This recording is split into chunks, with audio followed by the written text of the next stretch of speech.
All right, everybody. Welcome back to a very exciting and a very, to me, special episode of From Screen to Shelf. I have been wanting to do this for a very long time. There had just been two movies holding me up that I had yet to see by the man, the myth, the legend, Mr. Cronenberg himself, that I finally got to. One of them I just watched as of when I'm recording this today. And I've officially seen every short film outside of some commercials and stuff that he's done, and every full length feature film that David Cronenberg has done as of today. We are only going to cover full length feature films, and we are going to rank them per tier maker.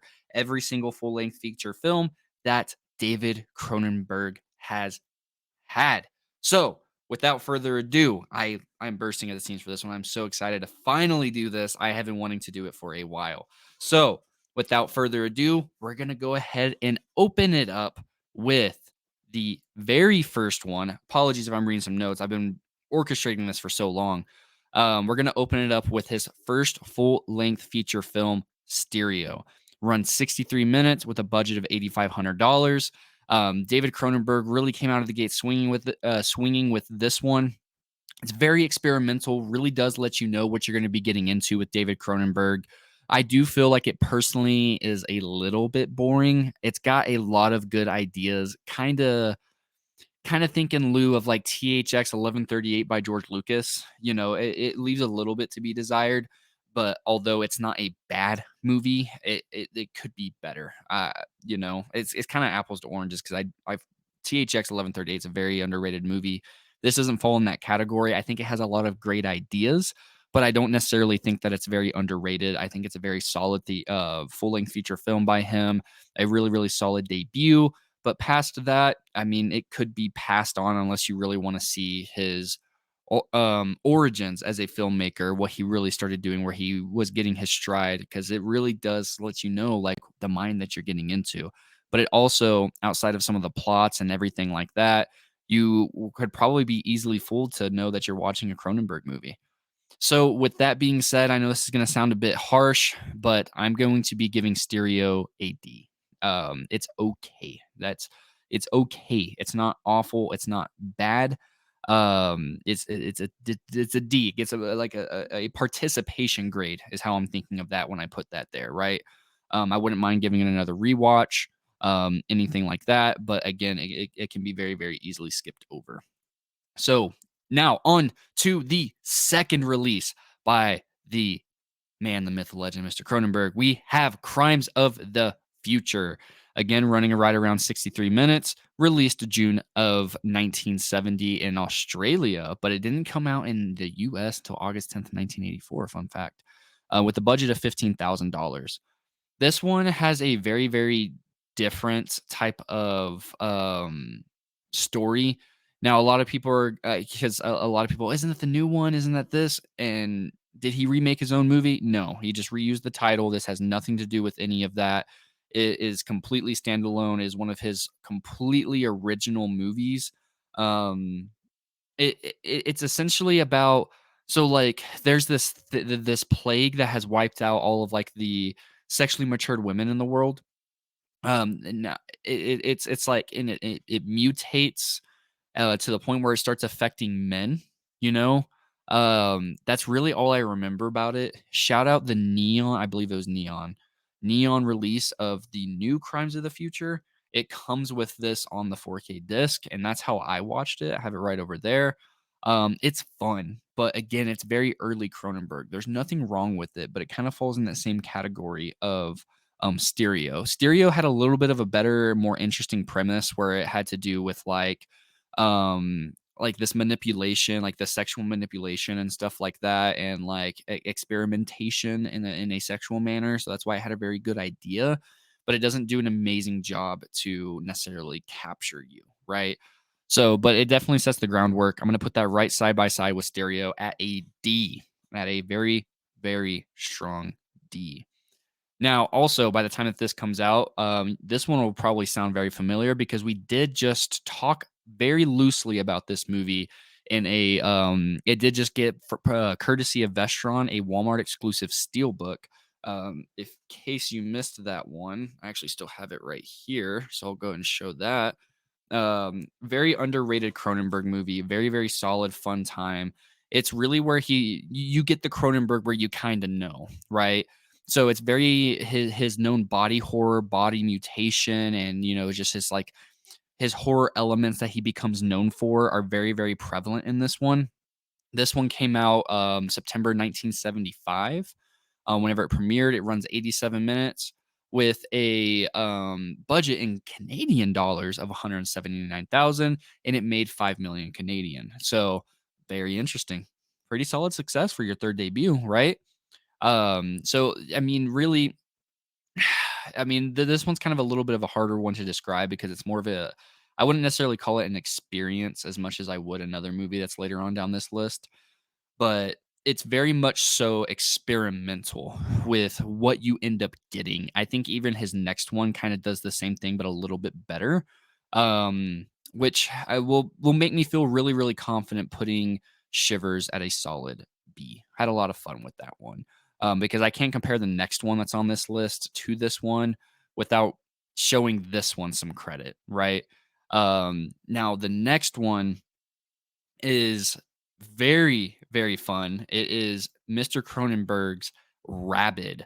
That one released April 8th of 1977, running 91 minutes, had a budget of 500,000 Canadian, had a box office return of 1 million Canadian. So broke even, depending on how you look at it and how much advertising and stuff like that went into it. Rabid, as you can probably tell if it's viewable from down there, Rabid is essentially his first zombie movie. You get some absolutely stellar practical effects in here, and just a very engaging. I would kind of not of Night of the Living Dead, but some of the more crazier George Romero movies where they really didn't have a lot of plot to it, and it was more not of an experience, but just something you just kind of watch and you have fun with it. That's how I would categorize Rabid and Shivers together. That's why I can't really rank them one on top of the other. I think a solid B is really, really good for Rabid. Rabid's really fun time. Fun fact, it did get remade, I want to say, in like 2019, 2020. Haven't checked it out, unfortunately. But yeah, it's just a fun time. Very good practical effects that really kind of gets you like as you keep going, you start getting the Cronenberg that we know, adore, and love, and that we hold in such high regard. So the next one, I hate to be a little bit negative. This movie's not bad by any means. I just really didn't have a good time with this one. It's not really up my alley or anything like that. It's not a bad movie by any means, but that's going to be 1979's Fast Company. Budget, running time, first and foremost, a running time of 91 minutes and a budget of 1.2 millions. I can't find the box office numbers on this guy. It's perfectly okay. It's perfectly okay. Some people are gonna like this more than others. It's not necessarily like the realm that I'm gonna necessarily go into. You know what I mean? It's about racing. It's got a little bit of drama in there. And it doesn't really have any of those core elements that really make a Cronenberg movie a Cronenberg movie. Even the ones that really aren't horror, like you get into later on. Um, it's just not really up my alley. So I'm gonna have to put Fast Company right down there with Stereo and Crimes of the Future. Um, yeah, yeah, just it really was one of my least favorite watches. It didn't have something redeeming about it like Stereo and Crimes of the Future did. Um, it it's just very basic, you know. It's got a decent plot and everything like that. It's just not up my alley. It's just really not. But something that I love talking about is this next movie. I do genuinely believe that this is David Cronenberg's most absolutely underrated movie of all time, hands down, of all time. It is one of his most classic slasher horror movies, but it has such an amazing premise, such amazing acting, such an amazing twist, and a very great plot. And that's going to be 1979's The Brood, premiering May 25th of 1979, running 92 minutes, had a budget of 1.4 million Canadian and a box office return of 5 million, which that is a success in that terms. Essentially, it's got a lot of psychological aspects to it. It has an absolutely amazing performance by one of the children in here that, just there's just so many twists and turns. I think this is one of the best movies that you can go in absolutely blind, so I kinda wanna be very bare bones with the way I talk about this one. Everything from the dad to the mom to the child, everything else in between. It just encapsulates what makes a great horror movie. It's very, very pure in its form of slasher horror, but he does such a good job. And it's going straight to S. It's going straight to S. That is an incredible movie right there. Fun fact, even Criterion released a Blu-ray of this, which I know Criterion doesn't always hit with what they put out there, or at least what they put out there isn't for everybody. But The Brood is absolutely something that you should rent, stream, watch, buy, own, whatever the case may be. It's an experience to be had, something definitely to pay attention to, get soaked into the world that they're presenting you, the storyline that they're giving you. The effects in it are phenomenal for what is in it. Otherwise, it just has such a really unique plot. It deals a lot with like mental illness, and stuff like that, which is very, very unique and different, especially for the time. And I think it's something that definitely can get a second win now. And I want to talk about that movie as much as I can, but I really do feel like it's best going in blind for that one. So, the next one, absolute classic. I mean, there's not really much to say. This is one of his most popular movies whenever it comes to Scanners. Scanners is really what I think absolutely put him on the trajectory that he got put on there for, if that makes sense. So, Scanners is essentially like about these telepathic people that can more or less make you spontaneously combust with their minds, and it's just like this superpower that's within people. Some people have the ability, other people don't. Um, yeah, they even refer to it as like this kind of biokinesis and stuff like that. It's just such a fun time, such a classic that spawned. I believe there's a third Scanners, and then you have Scanner Cops 1 and 2, which I'm actually which none of the sequels are Scanner Cops by Mr. Cronenberg himself. But Scanner Cops is a lot of fun. Has a very good score in the way whenever they're like scanning, I guess you can say. They just sound so cool. Great practical effects. Gives you that body horror that you really, really tune in to David Cronenberg for. It's just an absolute experience. There's a reason why even this right here is part of the Criterion collection as well. It's an absolutely bombastic time. It's super fun. It's really, really, really good. Now, to give you the running time, 103 minutes. It did also release January 14th of 1981 here in the US, January 16th over in Canada. Had a budget of 4.1 million Canadian, and it had a box office return of 14.2. So definitely at this point in our tier list, his most successful film that he's came out with. That usually outside of our next title we're going to talk about is usually one of the ones that a lot of people have seen. So Scanners, very, very strong A. It's by no means a perfect movie, but it is an instant classic. It's a really fun time. Very strong entry in his filmography. There's really nothing wrong with it. It's just I don't think I can comfortably put it up there with The Brood, right? The Brood is just so incredible. But that is not going to stop me from talking about this next movie. That's absolutely insane. This is actually the first movie I personally ever saw, by David Cronenberg. This one also has a Blu-ray and a 4K courtesy of Criterion as well. And we are going to be talking about Videodrome. Long live the new flesh. Everything about this movie just freaking slaps. And I might be a little bit biased. I know some people that don't necessarily care for it, but it builds on Scanners and gives you just so much whenever it comes to the body horror, what you tune into for David Cronenberg, everything like that. It's just such a fun time. So essentially, like this guy, he finds this tape that has Videodrome on it, and it's kind of a commentary on the way that we consume violence and the way that it can kind of warp our minds, and I find that admirable. A lot of his movies that came out, um, can become a lot more prevalent as time goes on, and I think that that's a more dire or more consumable movie now more than ever with the social commentary that it has on there. Videodrome is highly digestible even now. The practical effects, everything in it, the script, the screenplay, everything about it, from front to back, it's an absolutely incredible movie. There's it's almost flawless in my eyes. And again, I might be being a little bit biased because it was my first Cronenberg, but I do think that Videodrome does Stanley or firmly stand up there right next to The Brood. It deserves that spot. It's one of the things that really solidified him, really helped elevate what he was doing, and really let you know what he will become known for, right? Now, of course, he doesn't only do body horror, as we saw with Stereo and Crimes of the Future and Fast Company, especially. But there's really no there's just no other way to talk about Videodrome. It's just an absolutely incredible movie. That movie did have a budget. It did not bring back the money that it was anticipating. It had a budget of 5.9 million Canadian, and it did a box office return of 2.1. So it wasn't necessarily a success, but it definitely is a cult movie by today's standards. So, without further ado, this one is another incredible entry. One of his more underrated flicks for sure. And that's going to be 1983's The Dead Zone, a Stephen King adaptation starring Christopher Walken.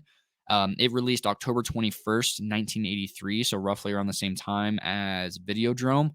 It had a budget of 7.1 million and it had a box office return of 16.3, so a mild success. Probably not what they were banking on with the Stephen King name attached to it, but still very, very, very decent, right? It wasn't a smashing success like The Brood or some of the other films on this list, but it definitely was a mild success. The Dead Zone has a very, very, very great premise to it. It does take a little bit of creative liberty from the book and the source material, but there's some absolutely eye-popping scenes in there, like when Christopher Walken is trying to, use his powers to find out who this particular killer is. And it's just one of the tunnel scenes just looks incredible.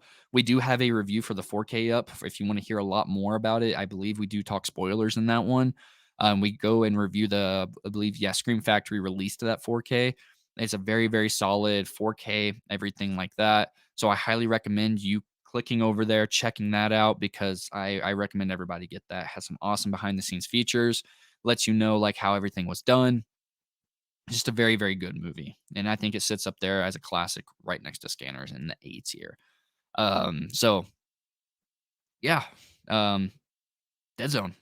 So without further ado, guys, we are going to be moving on to what is probably the most seen movie of his at all on this list, right? And that is going to be 1986's remake of the 1958 film The Fly, starring Jeff Goldblum. So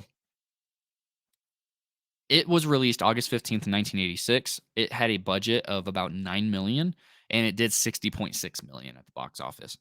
Massive success. Massive success. Just some of the practical effects of this, the emotions, the characters, the world building, everything about it. Just absolutely it's Cronenberg. Yeah, yeah. It's just so Cronenberg all the way through, in and out, and I just it's such a good time, from like essentially what the plot is. If you haven't seen The Fly, that's wild if you haven't. But The Fly is essentially, you have these two machines, and like he can teleport himself between these two machines. A fly goes in there because essentially the machines reconstruct or deconstruct and reconstruct your DNA on the other side. A fly goes in that becomes part of his DNA, and then he starts turning into it. This movie is almost perfect to me. I am just not the biggest fan of about the last, I'd say 5-10 minutes. I think everything else about it is just, super good. Very great practical effects that really stand the test of time. Everything about it. It's one of his most successful movies to date for a great reason. And I just absolutely do believe that. I mean, it has the not even the cult status that it has for a reason, but the fame that it has. It's one of his most popular movies. A lot of people have seen that. Like if I'm trying to strike up a conversation with another moviegoer and they don't really know what I'm talking about when it comes to Cronenberg, I can typically say, "Have you seen The Fly with Jeff Goldblum?" Oh yeah, well that's who I'm talking about. That's the director in the realm, the world that I'm conveying. And so it's a really great reference point for a lot of people that are curious because a lot of the more dramatic points in this movie and a lot of the practical effects in this movie give you the best of both worlds for what David Cronenberg ends up doing what he had done and what he was doing at the time. So it's phenomenal. The Fly is just absolutely superb. I mean, it sits up there. Yeah, S tier all day long. An absolutely phenomenal movie. So without further ado, now that we're wrapping up on The Fly, this one's probably my least favorite Cronenberg, and I hate to talk about it like this. I do think that I do need to watch it in a different headspace. I think I was expecting something else. So essentially, I remember like, okay, so you have these identical twins. One's a gynecologist, and I'm talking. This is for Dead Ringers. One's a gynecologist, and then or they're both gynecologists, but they end up essentially falling in love with the same individual. I found this movie so damn boring. This movie did come out in 1987. It had a budget of 13 million and a box office return of 14 million. So running time of 115 minutes. And I think that might have been why. It does star Jeremy Irons, and he absolutely just freaking kills it in this role. He just does a phenomenal job. There's just something that really didn't click to the point where I really didn't like a single minute of this movie. I really didn't. And it hurts my soul. Like, I really do. I know this is going to be cemented out there for reference for people, but I really do just find more to be desired about this. This movie did recently get remade until I want to say last year, a new series starring two women. And it's pretty acclaimed. And even this is one of his more acclaimed movies. But I'm sorry. I'm so sorry. I really did not like that movie. I really did not. It didn't click with me. Nothing about it really jived with me. Anything about it. I did not really have a good time at all with Dead Ringers. I do feel like maybe, in a different headspace, a different setting or anything like that, rewatching that movie, I can probably take away a little bit more. But I can understand why there wasn't a claim for this at the time. I really didn't care much for it, anything along those lines. But yeah, um, yeah, we'll move past that. I really don't want to sound so negative about that, especially for the next movie that we have going on over here, which is 1991's. It's more or less a science fiction drama, and it really is one of the most mind-numbing movies you'll see, and that is 1991's Naked Lunch. Um, a very, very fun movie, a movie that you really shouldn't try to make sense of.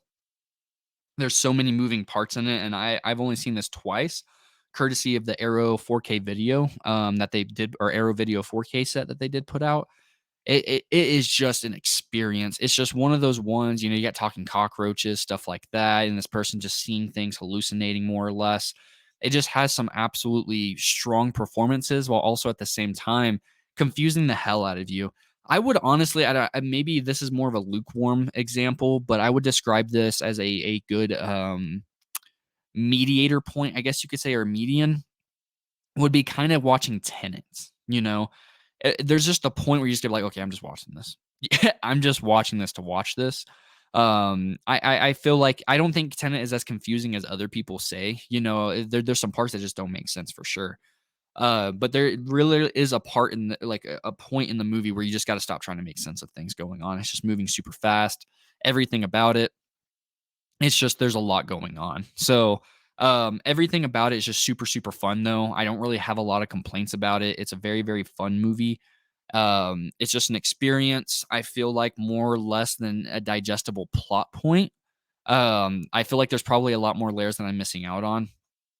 But this is one of his biggest bombs. It had a budget of 16 to 18 million, only pulled in 2.6 million USD.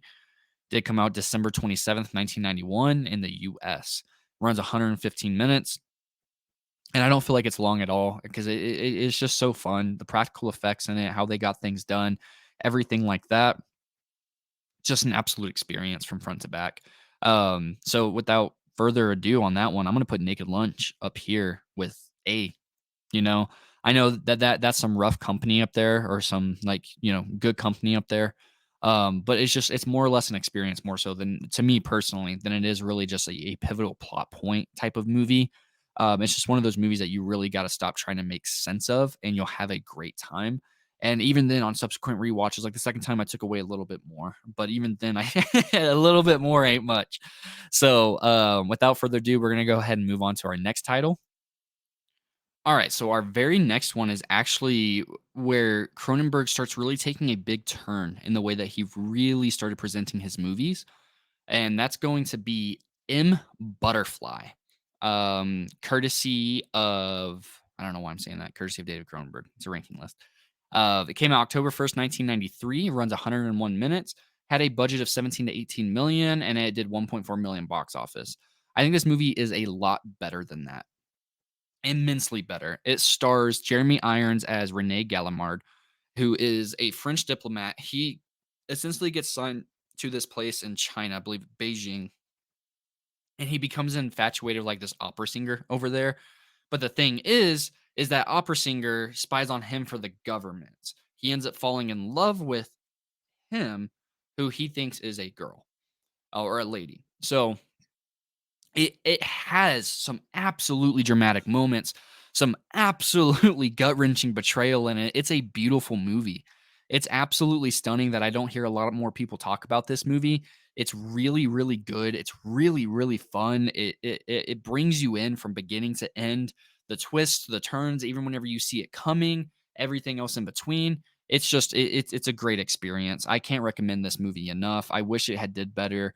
I wouldn't necessarily say that this is becoming a little bit more culty as time comes on, but I can talk to some people about it. But I definitely think that this movie still needs more love. So I'm gonna put this up there at I'm struggling between B to A. I think I'll give it a strong A because it is one of the biggest turns of his time. It takes a lot of turns, it takes a lot of twists, everything like that. It's just a great time. It's really, really fun. Give it a check out. It's just like, and the movie spans almost 20 years, so you really get invested in these people's lives. So it's a really, really fun movie.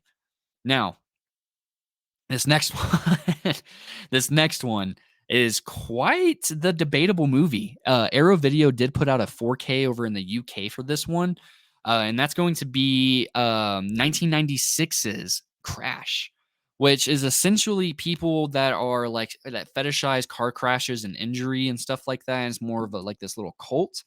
So some of the dialogue that you get between James Spader and Holly Hunter, it's really, really good. It's either Holly Hunter or Deborah Unger. I forget exactly which. It's been a couple years since I've seen this one, but it's just I am a huge fan of this more so than a lot of other people. It is just so good, so different. It brings him back to his roots while also still being a drama piece and more not really a character study, but more of a livelihood study in this realm of the people that he's introducing you to. And I find it to be immensely fun. It did come out October 4th, 1996. I was not able to find the budget on it, but it did do 23.2 million on the box office. So I'm gonna feel really comfortable giving Crash an A. An A. It's not his best movie for sure, but golly, he's got balls of steel for just putting on out something like that.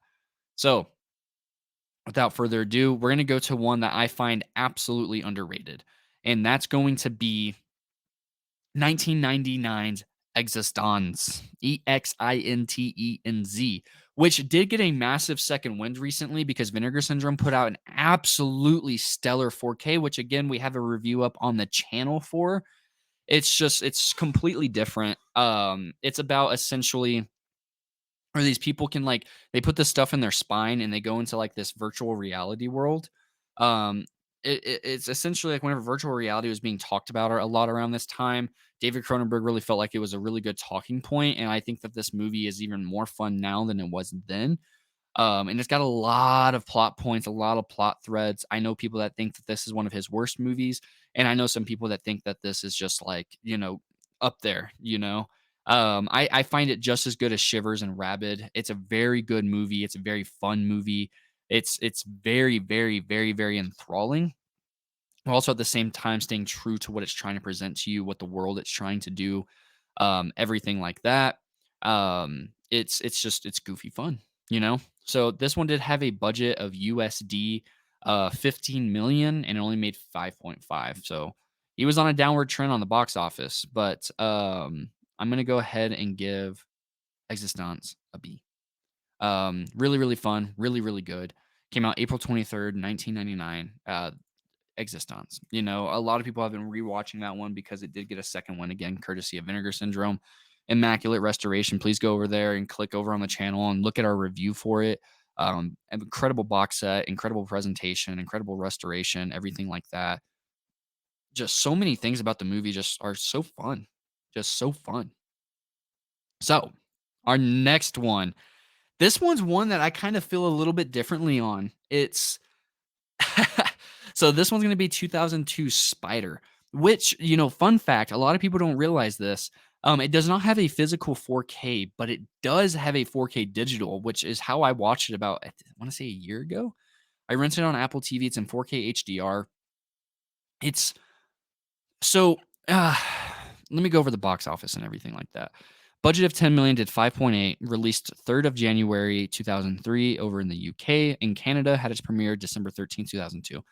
So it follows this guy named Dennis. He's got this form of schizophrenia. He had just been released from like this more or less like this mental institution. He's known as Spider. He gets put into this halfway house.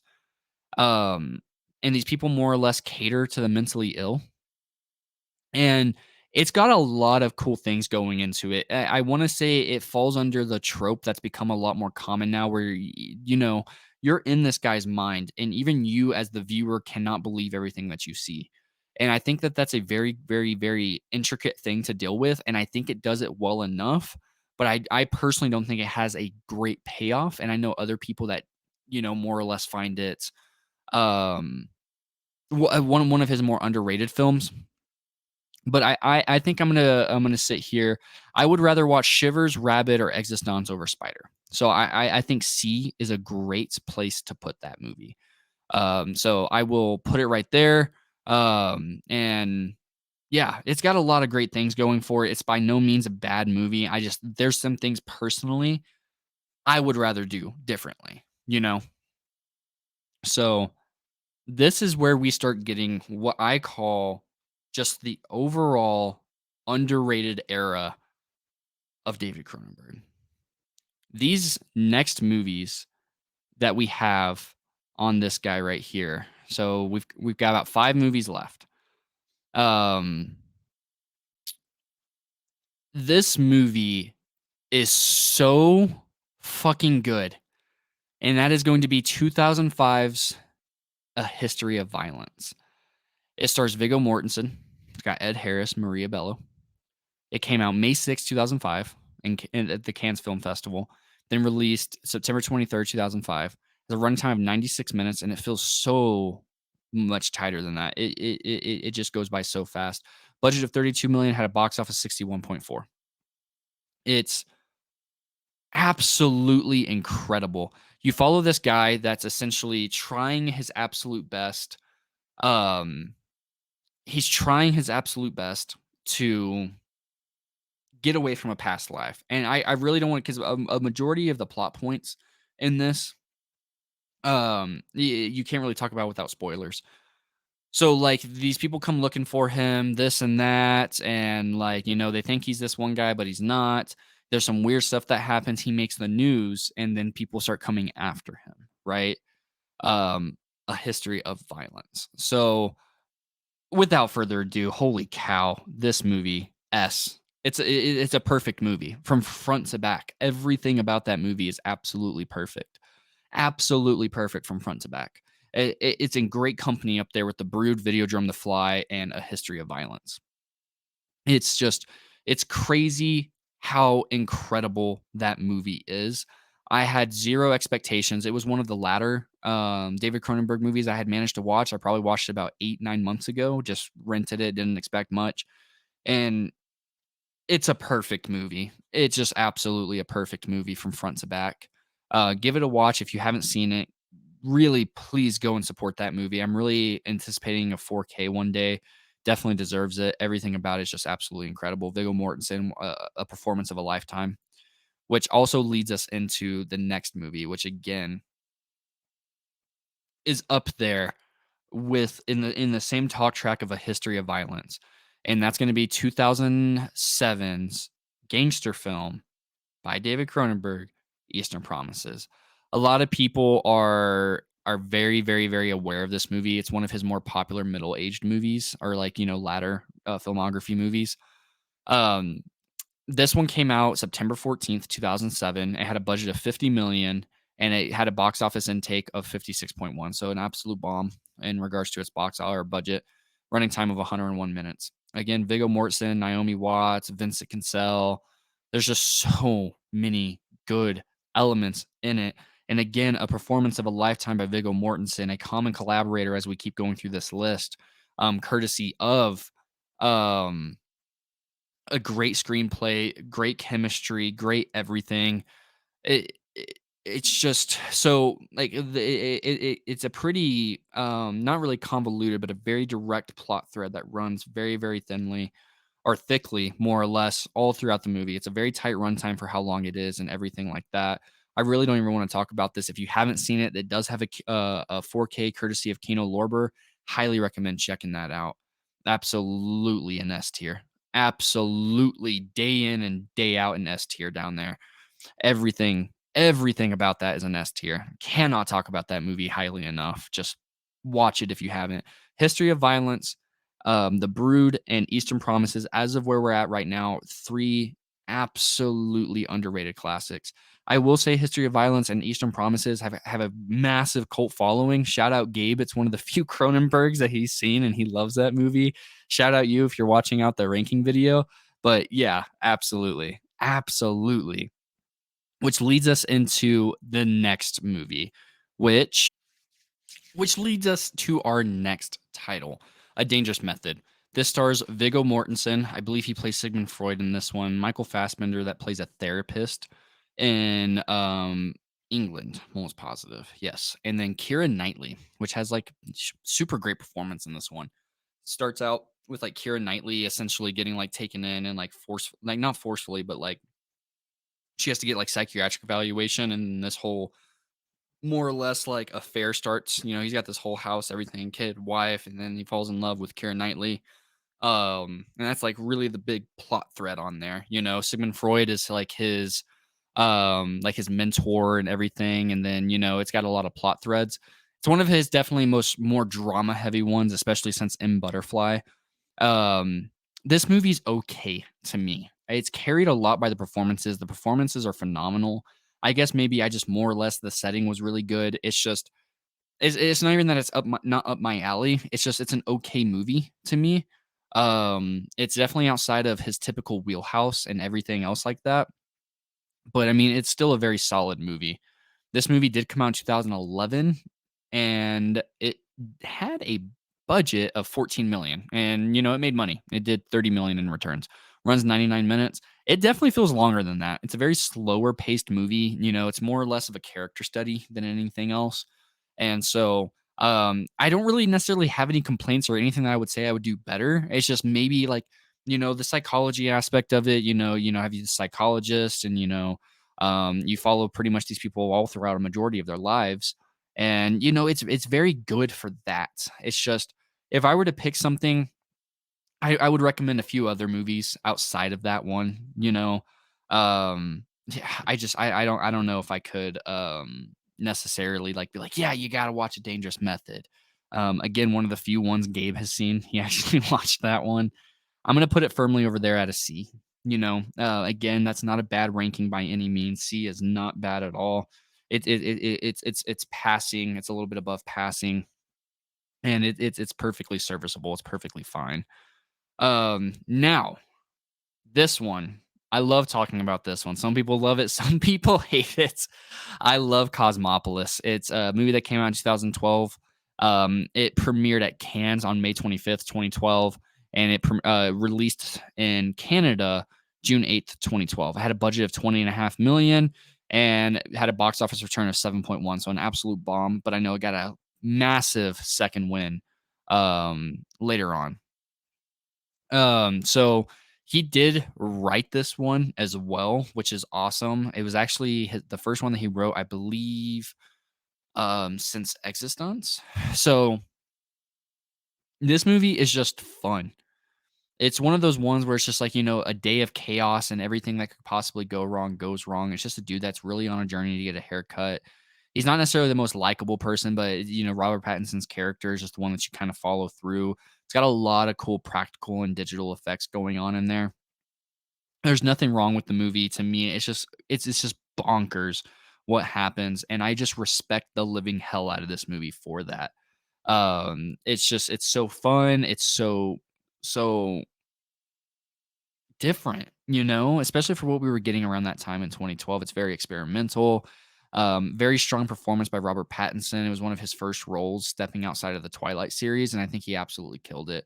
I do find I think he's gotten a massive second win since the Batman came out, but after Twilight, Robert Pattinson was just really a great actor, and he still is.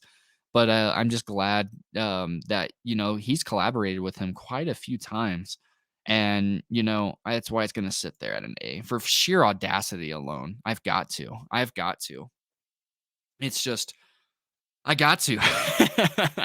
I really do. Cosmopolis is a really fun movie. It's just different, it's goofy, it stands on its own, and it's just a fun movie. Go check it out. I believe it currently, as of this recording, is streaming on Tubi. Because I asked Gabe to watch it, and I think he's going to be watching it pretty soon. So I'm curious to hear his thoughts on that. But Cosmopolis is a very fun movie, and very, very good time. Very, very different, and some great performances in it. Just all for a dude to get a haircut, and his whole life falls apart. It's just wild. Now, I did preface at the very beginning of this movie that as of this recording, I did just finally watch all David Cronenberg movies. Our next title, Maps to the Stars, is actually the last one that I watched. It didn't sound good. I really thought it was going to be a throwaway movie, maybe something that he just put out, and boy, was I wrong. Maps to the Stars came out in 2014.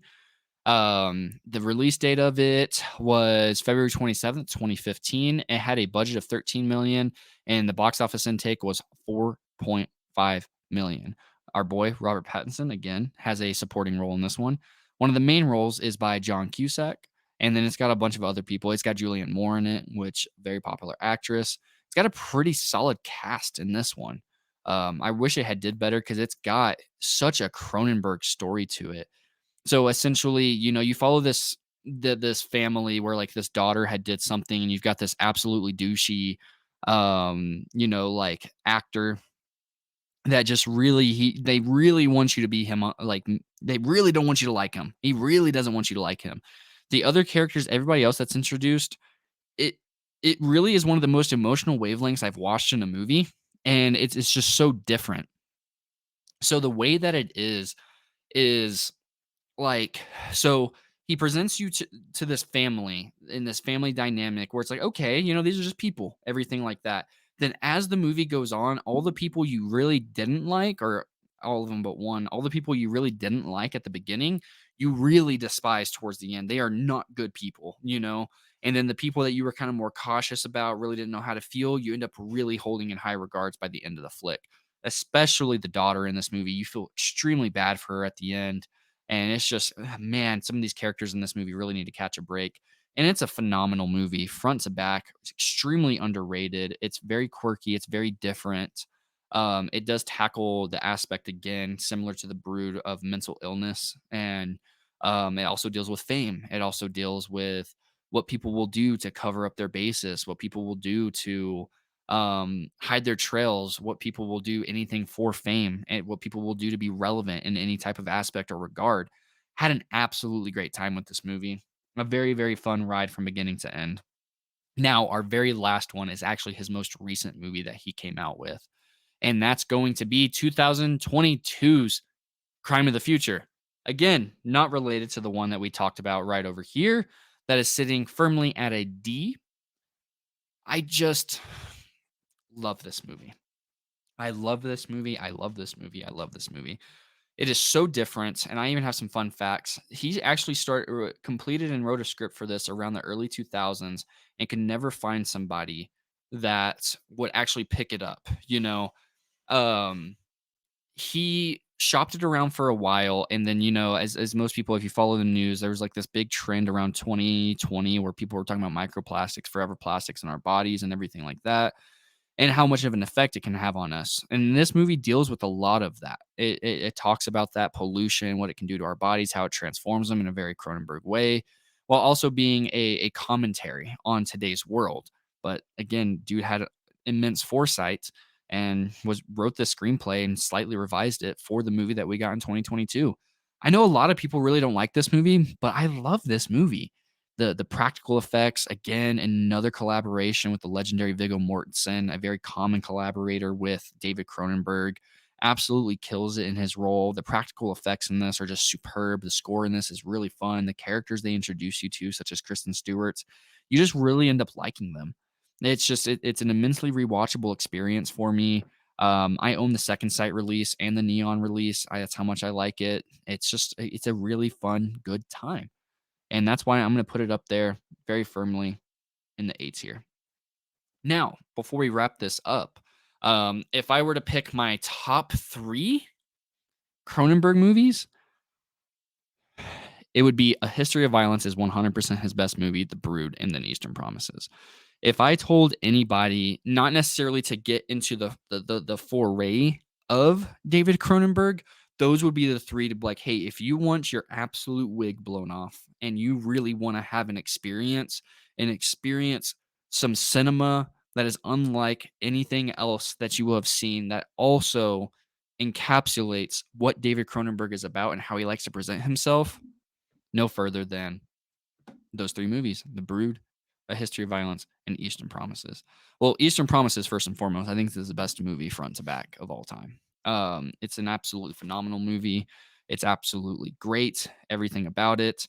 And again, I do want to go back and track, like, again, when it comes to Dead Ringers, just because I didn't like it doesn't mean that it's an F for everybody. I just did not like that movie, the world it was portraying.